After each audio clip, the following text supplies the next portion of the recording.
What's going on, guys? Welcome to today's video. Today is Wednesday and we are going to be deadlifting today. Yesterday was actually my birthday, and for my birthday Robbie actually got me two new additions to the gym, which is going to be pretty cool. What he got me was he got me a light box, or obviously it's not a box, but he got me a white light, which is really cool. He got me this one, and he also got me this one over here, which is really good. You can kind of adjust them up and down and whatnot, so that's awesome. So that was really nice of them, and if you're watching this, I don't think you probably will be, but if you are, thanks a lot again.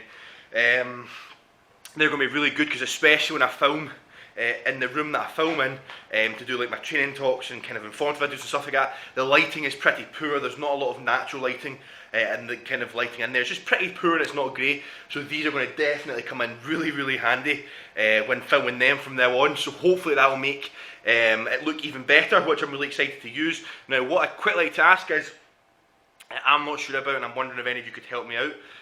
Obviously I'm going to be filming here, where the kind of the mats are. So I'm going to be filming here, and the umbrella is facing away. Should the umbrella be facing where you're going to be lifting, or should the umbrella be facing away, so where you're going to be lifting again? I've not got a clue, I'm not sure. So if you can help me out, that'd be great. I'm going to be using both of these, that one and also the one just behind me. I'm going to be using both of them today. So if you think the lighting looks a lot better, if you think the kind of quality is improved, please let me know, as I'll be excited to know if they do help. I'm sure they will, but I am for one really excited. So we've currently got the bar here. I have done kind of my kind of bodyweight warm up. I've got a kind of wee kind of bar complex I usually do before I start lifting, and then after that basically just start slapping weights in the bar. And I've got 5 sets of 4 today with 250 kilos, which is 550 pounds. So looking forward to that, and I'm going to start warming up now, and I'll speak to all of you in the training footage. What's going on, guys? So this was the first video using the white lights, and it actually to me looks quite a bit better. It looks a lot better, it looks a lot clearer, and overall I think the lighting looks much better. So I'd appreciate your opinion on that. Let me know if you think it looks better, and anyone who kind of knows anything about it, if you could tell me where I should position them, and how to position them, and things like that, that would be a very big help. But anyway, onto the footage. Again, this was my third time using the new deadlift stands. So again, basically, if you're not aware, I recently kind of brought my grip and my feet in a little bit, and I feel that that's going to help me utilise a more optimal starting position for my hips, and also utilise some more of my upper back strength, which hopefully will be very beneficial, and obviously having the shorter range of motion. Again, it does look a lot better than it feels. It doesn't necessarily feel bad, it just still feels pretty alien, and still not 100% sure where to kind of put everything, but overall it feels and it looks pretty good, and I think it's definitely going to be a positive thing for me to do, and it's just the more I do it, the better it will become. And again, for anyone that's kind of trying out anything new, so if you're going from say high bar to low bar squats, or from conventional to sumo, or from sumo to conventional, or if you're widening your grip or bringing your grip in and bench press, anything, changing shoes, maybe going from a heeled shoe to a flat shoe, anything, whenever you're going to be trying something new, especially when you've done the old thing for so long and you've built up a really efficient motor pattern, trying the new thing is definitely going to take a lot of time. It's going to feel a little bit alien, it's going to feel a little bit weird, simply because it's like a new movement. You've not got the firing patterns, you've not got the motor patterns, and it's going to take a lot of time to do so. So you've got to give it time. In my opinion, you've really got to give something a proper 8 to 12 week long cycle before you could even make an opinion. And furthermore, when you're wanting to change something, I think a good idea, if you're wanting to change something, is, I call it the 2 week rule. So basically, if you're wanting to think about change something, then you should really give yourself roughly around 2 weeks before you actually make that change.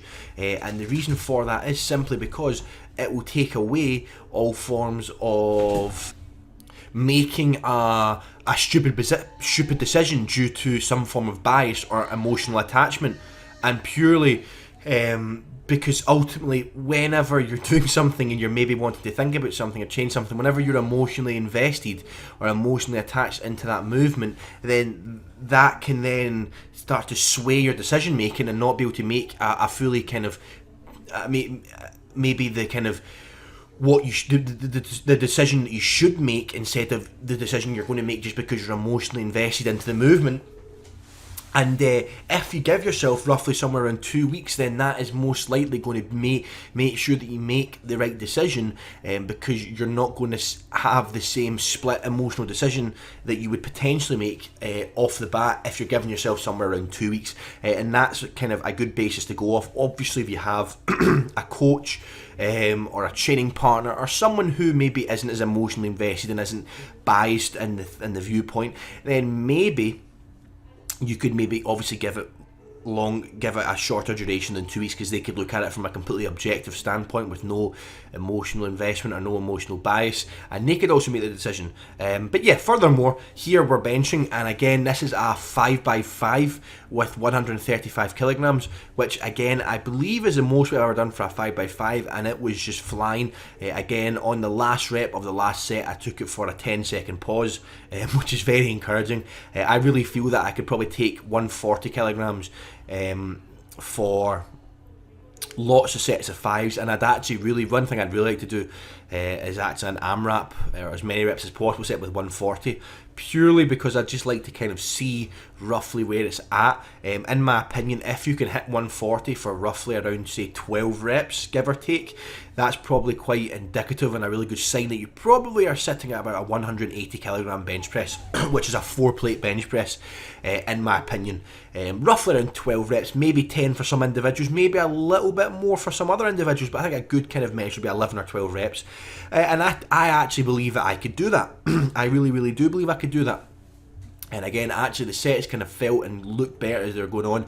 And again, this is the second last set of the last rep, and then we've got one more set after this one, and it moved really, really well. This was probably the best one of them all. I gave myself a good 3 to 4 minute break in between, whereas before I was only really giving myself 90 seconds to 2 minutes at most, so I kind of doubled my rest time, and the set just absolutely flew. It felt really, really, really good, and I gave myself a really long pause in the last rep, just to really give ownership of that weight. So I hope you enjoyed today's video, guys. Please like, comment and subscribe, and if you're new to the channel, I'll hope to speak to all of you guys next time.